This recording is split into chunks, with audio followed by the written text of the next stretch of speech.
Live, mais je fais une vidéo en plus. Attends. Donc le mois passé, le mois prochain, ouais, t'avais déclaré. J'ai déclaré la manifestation comme tout le deuxième samedi du mois à Place de l'Opéra. Ils ne veulent pas. Ils veulent qu'on change d'endroit.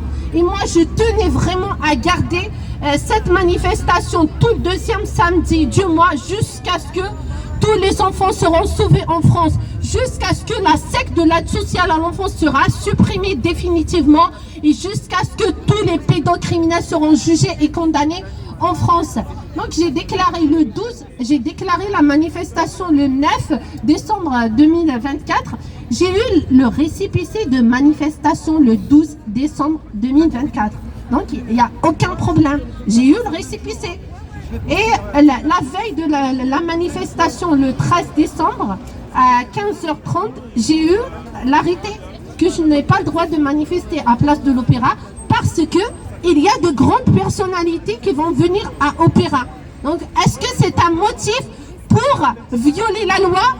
Manifester est un droit fondamental. Est-ce que parce qu'il y a des grandes personnalités qui ne veulent pas entendre nos propos qui dérangent, ils ont violé la loi? Et encore pire, moi je suis venue ici, je suis venue à 13h20. Je suis sortie là du métro et des policiers sont venus directement m'embarquer à 13h20. Ce n'était même pas le moment de la manifestation. Il a dit oui, on l'a trouvée. Elle porte une doudoune bleue. Il y avait des renforts des policiers qui sont venus vers moi. Ils m'ont fouillé. Il y avait une policière, elle m'a fouillé, elle m'a demandé même d'enlever mon manteau. C'est vraiment, Et en garde à vue, ils ont été gentils avec toi ou comment, qu'est-ce qu'ils ont? Ils étaient gentils, oui. Ils m'ont demandé même des excuses, certains policiers. Ah bah voilà, dis-le, oui. dis-le. Sincèrement, parce que sinon, voilà, il faut le dire les choses quand même. Il y en a même qui m'ont dit, madame, oui, c'est vrai, il y a des injustices. Ils te connaissent sur les réseaux. Oui, ils m'ont dit qu'ils me suivent. Ben voilà. Voilà. Il y en a des policiers, sincèrement, il y en a des policiers. C'est pour ça que moi j'ai un grand espoir avec la police. Hein. Je ne te cache pas, il y en a qui me disent non, les policiers sont tous des collaborateurs. Non, la majorité des policiers sont avec nous. Ils sont pères de famille. Oui, ils sont pères de famille. Oui, mais même parfois ils n'arrivent même pas à donner leur avis. Il y en a qui me disent qu'on vous suit sur les réseaux et que c'est vrai ce que vous dites. Ils t'ont dit de continuer. Oui, ils te disent continuer ou arrête. Oui, on vous soutient, madame, c'est vrai. Il y en a qui me disent il faut continuer. Eh ben voilà, c'est la belle France. Heureusement qu'il y en a. C'est la vraie France. Il y en a qui me disent c'est la vraie France. Il faut que ça vienne. On peut rien faire. J'ai dit mais qu'est-ce que vous attendez pour agir, pour sortir les enfants ils ont peur. et tout. Et ils me disent non, madame, c'est pas nous. Il faut que ça vienne d'en haut, de leur chef et tout. Il y a des policiers aussi qui ont dénoncé tout ça et qui se retrouvent ils n'ont même pas droit au RSA. Moi, je connais des policiers. C'est ça, il y a des sanctions. Oui, des sanctions. Ils n'ont même pas le droit. On en connaît, nous, les gilets jaunes, des policiers comme ça. Même pas le droit au RSA. Ils ont été licenciés et tout. Il y en a beaucoup. Il y a une policière, j'ai une vidéo sur elle, sur TikTok, qui a dit sur toute la France, il y a 19 policiers qui font des enquêtes sur les réseaux pédocriminels. Vous imaginez? Voilà, 19 pour tous ces réseaux pédocriminels, mais vraiment très puissants. 19 policiers, qu'est-ce qu'ils vont faire? C'est juste pour faire semblant. Et les cols blancs, tu sais ce que c'est les cols blancs? Non. Les cols blancs, c'est ceux qui sont haut placés. Normalement aussi, on doit les contrôler, mais ils ne sont pas nombreux non plus. Tu sais, la brigade financière, là, tu sais, tout ce qui est l'argent, les finances, mais ils ne sont pas beaucoup nombreux à les contrôler. Ouais. Donc, ce que je voulais vous dire par rapport, Malonda est arrivé à 13h30. Il a commencé à me filmer quand la police m'a interpellé. Ah oui, c'est lui, ils ont demandé ses papiers. Oui, c'est lui. Et ils sont partis le voir, ils lui ont dit c'est interdit de filmer. Parce qu'ils voulaient faire filmer l'interpellation. Ils l'ont interdit, ils lui ont demandé, ils ont dit qu'il faut l'éloigner parce qu'il est avec elle. Il faut l'éloigner, ils l'ont éloigné comme ça, ils lui ont fait peur et tout. Et moi, ce jour-là, ils m'ont fouillé et tout, ils m'ont ramené au commissariat de 17e arrondissement. Pourquoi? Moi, ma soeur a appelé le commissariat du 9e arrondissement parce qu'ils m'ont embarqué au 9e arrondissement. Logiquement, c'est le commissariat du 9e parce qu'ils ont peur que les manifestants vont venir devant le commissariat.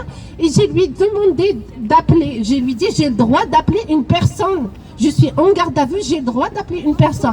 Comme moi, j'ai refusé de signer quoi que ce soit, j'ai parlé avec les policiers en dénonçant tout ce que je dénonce ici, aux policiers, mais je leur disais, mais moi, je suis juste une simple citoyenne, moi, je n'ai aucun pouvoir et je dénonce. Pourquoi vous continuez à obéir à ces corrompus alors que vous n'êtes pas obligés de les obéir? Ils n'ont pas de statut légal pour vous donner des ordres et tout.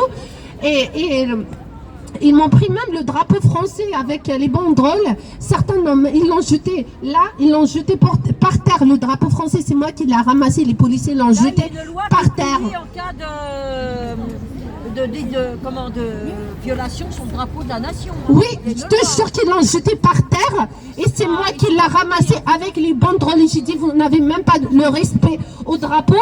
Et je l'ai pris. Et j'ai dit, je le mets dans mon sac. Je ne le mets pas avec les banderoles parce que les banderoles sont sales et le drapeau est propre. Et je l'ai mis dans mon sac à dos. Donc la policière, elle m'a dit, oui madame, si vous avez raison, il y a beaucoup d'injustice en France et tout.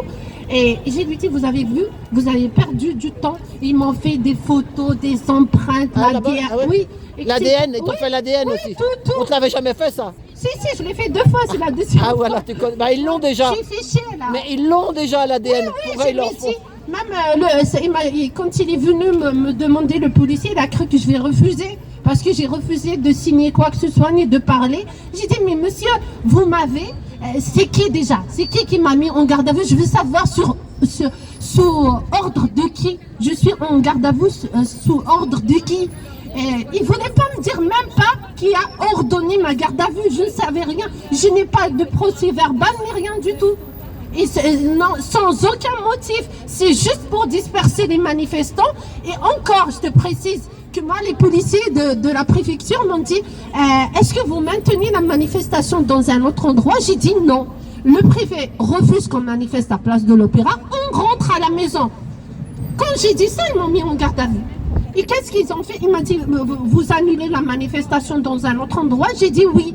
Et ils ont envoyé des personnes à Châtelet, alors que moi, la déclarante et M. Malanda, on déclare toutes les manifestations depuis le début que moi et Malanda sur l'île de France. C'est moi et Malanda. Et comme Malanda ne se déplace pas avec nous dans les autres villes, je déclare avec Stéphanie ou avec d'autres personnes des autres villes. Mais là, ils ont envoyé, c'est hors la loi, ils ont envoyé les manifestants à Place de Châtelet sans les déclarants. Et ils ont envoyé d'autres à Saint-Lazare et d'autres, ils ont dit que c'est annulé, que la manifestation est annulée. Tout ça, ils m'ont mis en garde à vue pour ça, pour faire ce qu'ils veulent. Ils t'ont lâché au bout de 4 heures, je crois, là, à 19h. Quand les personnes ont commencé à venir, ils m'ont dit c'est garde à vue au début. Ils m'ont dit 24 heures, vous allez rester 24 heures. Ils m'ont enlevé, il faisait très froid dans la cellule. Ils m'ont enlevé cette doudoune. J'étais sans cette doudoune dans la cellule. Et parce qu'ils m'ont dit qu'il y a l'élastique ici, que je risque de me suicider. J'ai dit madame, moi je suis pas suicidaire et vous savez très bien que je vais sortir, je n'ai rien fait. Mais il ne voulait pas me donner la doudoune, j'étais gelée. Et j'ai dit à mes amis qui sont venus, dès qu'ils sont venus, je te jure, dès qu'ils sont venus devant le commissariat, ils m'ont dit, madame, vous allez sortir. Ils ne m'ont même pas laissé mettre ma veste et mes lacets. Je suis sortie sans les lacets dehors, parce qu'ils ont entendu des personnes qui criaient dehors devant le commissariat. Et donc, j'ai appelé, et j'ai dit que c'est mon droit d'appeler une personne de ma famille, surtout ma mère a des problèmes de santé, elle doit être inquiète et tout, je dois l'appeler.